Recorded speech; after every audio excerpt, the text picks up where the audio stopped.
Today, some of your favorite girls from America's Next Top Model are revealing some of the darkest secrets of their lives, things that they have never talked about before. And these top models, like millions of other young women, have some shocking stories of abusive boyfriends and even of rapes that they have kept hidden for years. And later, the winner of Top Models Cycle 8, Jasleen, is going to reveal a stunning secret that even I did not know.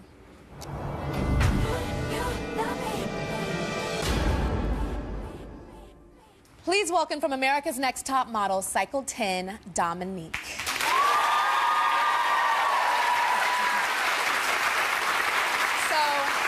Dominique, on Top Model, you were the girl that was very opinionated, this big personality. People got a lot of laughs enjoying watching you and a lot of joy seeing you take beautiful pictures. But there's something else that was going on in your past that we did not know about. And it was an abusive boyfriend. So tell me about that. Tell everybody about that. Well, when I was 19 years old, I was getting out of an old relationship that wasn't really abusive, just wasn't working. And, you know, I guess I was looking for love. I was wanting a family. I was wanting to feel like somebody could love me more than I guess I love myself. You didn't love yourself then? No. You know, I think I was wanting somebody to prove to me, so I could show myself that, hey, you know what, Dominique, you can love you too. You know, just wanting so much that I wasn't giving myself. So at 19, I got caught up. And in the beginning, it's never abusive. In the beginning, it's fun. Happy and good. It's happy and good. So you moved in with him in 3 months. You guys moved in together. And when is the first time that he hit you? Do you remember the first time? The abuse, the physical abuse, really didn't get started till I found out I was pregnant with my daughter. And it started out with, you know, talking rough to me, you know. What type of stuff would he say to you? You know, just call me, you know, or, you know, it was just the words that slipped out of his mouth that you never thought, you know, a man that loves you would say to you. Take me back to the day when he punched you in the head and you blacked out. I found pictures in his phone of other women, and it was very racy images. And I just remember I was like 8 months pregnant, and I was going through a really hard time when I was pregnant because I almost died. It's okay. Come on. And I was just really wanting to hold on to life. I was trying to really hold on. I was trying to make it with my baby, my first child. And I just remember him just turning it and reversing it on me. And I just remember him on top of me, and he just like punched me on in the back of my head. And he was like 8 months pregnant? Yes, and he was punching me in my back and spitting on me and just calling me a and everything else. And it was just really hard. And when you're pregnant and you're trying to make it work, and, you know, at the same time, I don't know, like, you know, what's going to happen with my pregnancy because I was so ill. I was just trying to hold on to life. That's all I could think about. It wasn't necessarily so much the abuse. Golly, why is he doing this to me? But I wanted to hold on to the life that I was carrying. So what are you thinking when a man is beating you? What's going through your mind? Are you in your head? In my mind, your body? It's like, when I blacked out, it's like, oh my God, I'm going to die. Because it's like, you know what? At that point, the only thing that's left in you is to fight back. And where that goes is very scary. I knew that, you know, it was getting to the point where it's either me or him. That you were going to kill him? Well, it was getting to the point where I had to, either I was going to die or I was going to protect myself. What am I going to do? Tell me, after you had the baby and there was another incident, you were holding your daughter, you had the baby, and what happened when you were holding your daughter that day? You know, she was really small. I just remember him coming up to me. You know, he wanted to go out, and I was just wondering. She's adorable. Thank you. I was just wondering, you know, like, why don't you want to stay home with, you know, us and the family? You know, he always liked to be out all hours of the night, never would want to come home. And I just remembered him just punching me in my face while I was holding my child and just spitting on me and just saying such mean... He punched you in... Wait, let's slow down. He punched you in your face? In my face. You were holding your baby? I was holding my baby. And the fact that he could do this in front of my child, I'm like, oh my God, what am I doing to myself? What am I doing to my child? And his child. And his child. Yeah. But most of all, it was like the things that I'm struggling with right now. I just do not want to see my daughter going through the same battles eternally, trying to find her self-esteem, dealing with all these issues. Because that wasn't the only time that he endangered the child. It was just a thing of just, I don't even remember what the argument was. A lot of times it was just him creating a different scenario. And he just threw the lamp at me, and it landed on her car seat. And if her little handle wasn't up, it would have hit her. And it's these things that we don't think about, you know. Now that I have this child, I care so much more for my baby. You left him, Yes. and then one day you saw him in a restaurant, and he was your ex-boyfriend. It was like over a year. Over a year. You guys ended up getting into a fight in the parking lot. And tell me what he did to you. He punched me in my face, and he was spitting on me. He was hitting me in my back. He busted my tooth, and it cracked all the way up to the root, and like a chunk of my tooth just fell out. Wow. Dominique's mother, Delon, is here with us today. Did you know your daughter was going through all of this? Hi. No, not at the time. I wasn't aware that she was being physically abused. I thought she was being emotionally abused because he had isolated her, and so I felt like he was really manipulative. Yeah. There was a lot of emotional abuse. And as a mom, you feel helpless because here's your daughter. Yes. You know, you were her mother, and you were supposed to protect her, but when a child is like, I'm in love and this is what I'm doing, it is a helpless feeling for you. It's very hard. I mean, my heart was broken, but then I said, you know what? What doesn't kill us makes us stronger. Yep. And at that point, I just provided a safe place for her to have evolution and exploration of herself. And she did. And finally, she came home, and that was it. Now, you did this order of protection because he threatened to kill your family. Yes. And there were certain things that you did, and I think this is amazing. You went into mama protect mode. Oh, honey, yeah. He said he was going to kill me and take me out. So I called the police every time that he would say that, and it must have happened about 50 times. Wow. And so then I got an order of protection until 2011. And then tell us the things that you started. You started carrying things? Okay, I took a class to carry a pistol. I started packing. I had steel-toe boots. I carried daggers. I had mace. I had pepper spray. And I was ready for the moment. I wasn't worried about going to jail because I figured I might have a ministry for prison. But at that point, I was ready to defend my daughter at any means possible. And it wasn't to suffer and die, but to live. And I wanted my grandchild and my daughter to be safe. So I took the power back, you know. And at that point,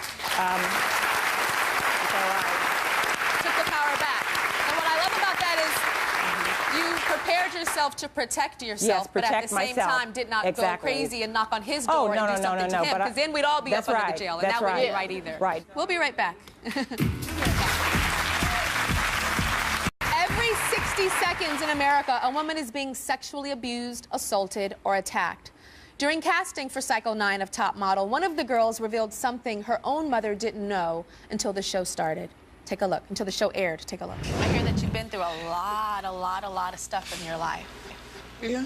Tell me about growing up and all the things that you went through and all the tragedy. I went through a lot as a kid. I've been just passed off to family members a lot. So I was always having to adapt to new people, new places.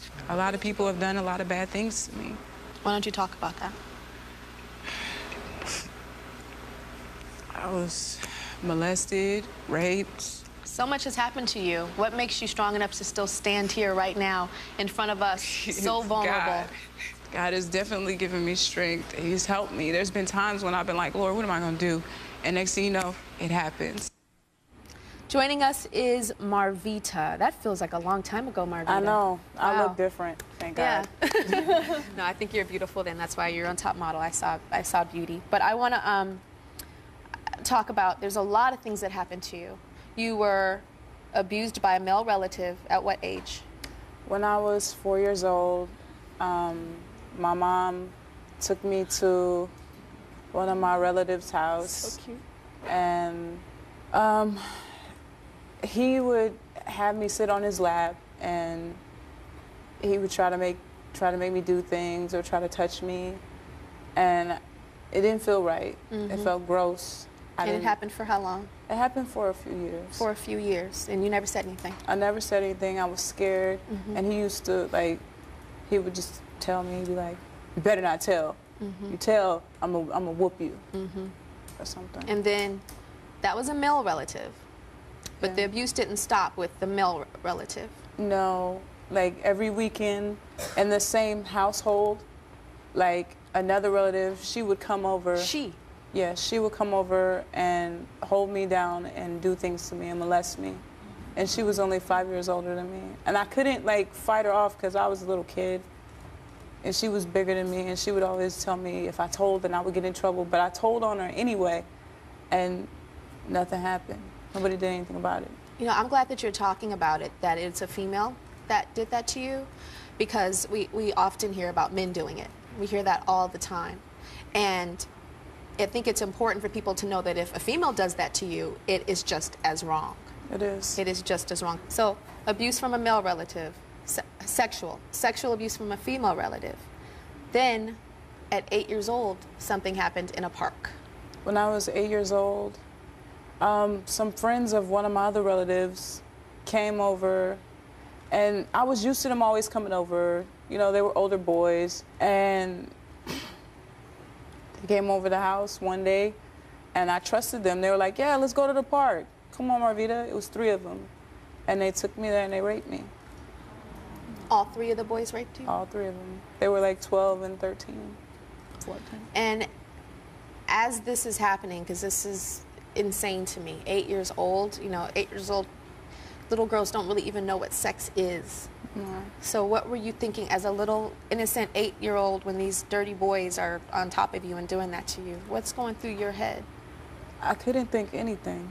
The only thing that was going through my head was, this is happening to me, but it's gone further than it's ever gone. And I can't do anything about it. So after that happens, these 3 boys rape you, and then you leave the park. I left the park. Where'd you go? And I cried, and I cried, and I cried. I was scared to go home. Were you in pain, physical pain, I'm sure? Yeah. How do you hide that from your mom? She was in a different state, because she was in Alaska at the time, and I was in California, and I was so scared. And I went home, and I just took a shower, and I felt so dirty and so gross. I didn't know what to do. I just didn't feel like me. Marvita's mother, Renee, is here. So I know that you have, your first reaction was anger when you found out, and when you found out that she didn't tell you. I was very angry that she didn't tell me. I didn't know actually until the show what happened. Until Top Model. And when it came out, Top Model came out, and I was angry that she didn't come to me, but then again, I understand the fact that she was afraid, but as a mother, and she knows how I am, I would have caught a plane and probably made sure I pressed charges and probably did some bad damage. And then it got really bad, and you didn't know, and it got even worse for your daughter in her life. This is before Top Model. At 16 years old, it got so bad, your depression got so bad because of all this abuse. What did you try to do? I tried to kill myself. I tried to kill myself several times, but that was the one time a lie. Tell me about this time you said it was the worst when you're 16. I went to school that day, and I was just like, I just want my life to end. I didn't even understand. I didn't want to be here anymore. I wanted my life to end, so I just took a whole bunch of pills, and I just drank, and I drank, and I drank, and I drank, and I went to school, and I just basically OD'd because I was out of it. At school? At school. Did you pass out? Yeah, I was out of it. If it wasn't for one of my friends from high school helping me and trying to revive me and picking me up in the bathroom, was like, girl, come on, you got to wake up, I would have been dead. You would have been dead. You would not be here now. And I wouldn't What be. made you share your story on Top Model? The fact that there may be someone out there that this has happened to worse or in the same case as mine that I can help. And I just felt like, you know what? Somebody needs to know I'm not taking this anymore. This is where I'm supposed to be. And this is supposed to be my life. Do you know that you're a different person now than you were when you tried out for Top Model, that even that first time you tried out? And I think a lot of it has to do with you airing what has happened to you, because now you're not a victim. Now you are empowered, and you're empowering other people, and there is a different Marvita that I see in front of me, and a Marvita that I'm super proud of. It's not easy at all, but some of your favorite top models are speaking out about abuses that they have suffered in the past. Last season on the Tyra show, the winner of America's Next Top Model, Cycle 8, Jasleen, surprised a 17-year-old girl who was a victim of domestic violence with her own confession. Check it out.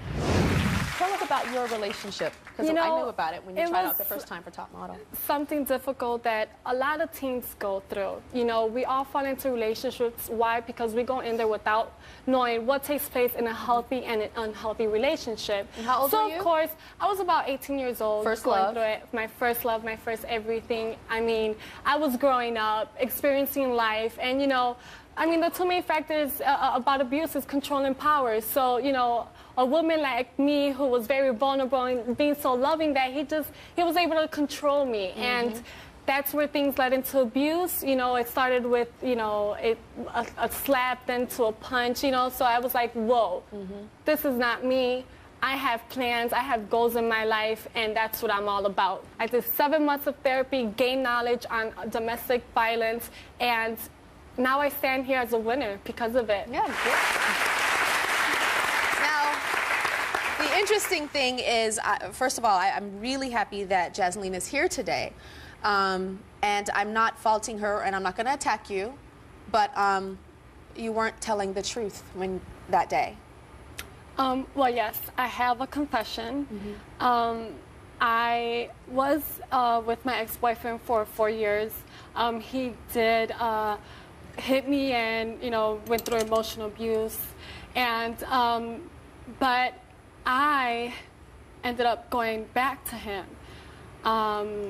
After my win, I was just like so focused about speaking about my story and being a part of organizations, you know, to just pretty much make myself feel like I was out of it. And unfortunately, I did fall back. And you weren't in it. We actually got Jasleen help. She auditioned for Top Model the year before she won. She did not make it because she was in this abusive relationship, and we felt she wasn't healthy mentally enough to compete in Top Model. She came back the next year and won. So after that, we're, you know, off camera, we're talking, and I'm like, I'm so proud of you. You got out of that bad relationship. And you're like, yeah, Mama Tyra, I got out. So how did you feel being not truthful with me and knowing that you were still with him? It hurted me a lot, actually. Yeah. Like, it was a deep secret, you know. And my thing was, though, that I went on the show. It's gonna be very hard. I'm sorry. I don't want to be a baby cry. But, no, it's not a baby cry, Jasleen. That's not a baby cry. This is real. It's okay. So, you know, I didn't find out that I was in an abusive relationship until auditioning for America's Next Top Model and speaking to a psychiatrist. So I went along with that story, and that's why I felt like, you know what, with the success of my win, I can use this as a platform to help and educate young teens about the situation. So that's why I went on and speaking about it, but it was such a burden on me because I didn't want to lie to you. I respect you so much, and I appreciate so much you've done for me, Tyra. I tell everybody this because you have taken me to places and shown me the world now. And so that's why it hurted me, and I just like, when I talk to my fans about this situation, I'm like, how phony am I? How hypocritical am I? But it is a vicious cycle. And I am willing to stand here and accept my mistake, and that's why I'm open about this, and I want to tell you the truth, you know? But Jasleen, when you were in whether it's alcoholism, and there's an alcoholic that's helping other alcoholics get through it, they may be a recovering addict, but sometimes they slip up and go back to drink the alcohol. It doesn't make them less of a leader. It makes them more human. Do you understand? Definitely. So that is part of the cycle that you got pulled in. And it doesn't make you a bad person. And I don't even think it makes you a liar. Because part of abuse is living in this weird world and almost lying to yourself. So when you were not telling the truth to me, I don't think you were lying. I think you were still in that cycle of hell. Does that make sense? So I forgive you. I want you to know I forgive you. So where are you now with him? Are you really broken up, or are you? Yeah, okay. I live in New York. I stand here strong, and I can say that I still believe in being a spokesperson for Liz Claiborne Love Is Not Abuse and helping and educating young teens about this situation. Did he hit you again? Yes, He it hit was you again abuse, when you went yeah. back. So he did it and you said, it was definitely stop. one of those where I just stood back and I was like, no, you know No more. what, like it's not gonna happen no more. okay, we'll be right back. Top models are sharing stories of the abuse that they experienced at the hands of boyfriends, relatives, and strangers. Now, in the history of America's Next Top Model, only 3 girls have quit the competition outright. There was Cassandra from Cycle 5. Cassandra quit because she didn't want to cut her hair. There was Ebony from Cycle 9 that just felt like the pressure was too much. And Kimberly from Cycle 10. Kimberly said it was because of high fashion, but there was another reason. But let's go back to that day on Top Model. I'm glad to see you smile today because the other day you look like this. A scrunched up, snotty old snot nose rag. She looked bored to death. She looked like she didn't want to be here. Do you want to be here? To be completely honest, like the whole fashion thing, it doesn't interest me at all. So why did you come here? Why did you come here? Learn how to like express in pictures, but like the whole like, you know, like designer thing, like I don't know about designers and it's just, you know. Let's go back to casting because it just happened. And there were 20 girls standing there in that room when I was handing out your diplomas. And I had to leave 6 girls there crying. And here you are in this place saying that this is not something that you're passionate about. I'm just being honest, like I don't believe in the whole like, you know, I need to wear designer outfits and like. But you don't need to wear designer outfits as a model. Well, I know that, but I'm just saying like that's why I wasn't like, I don't find it interesting. Do you want to just go home? Yeah. All right. Go home. Thank you.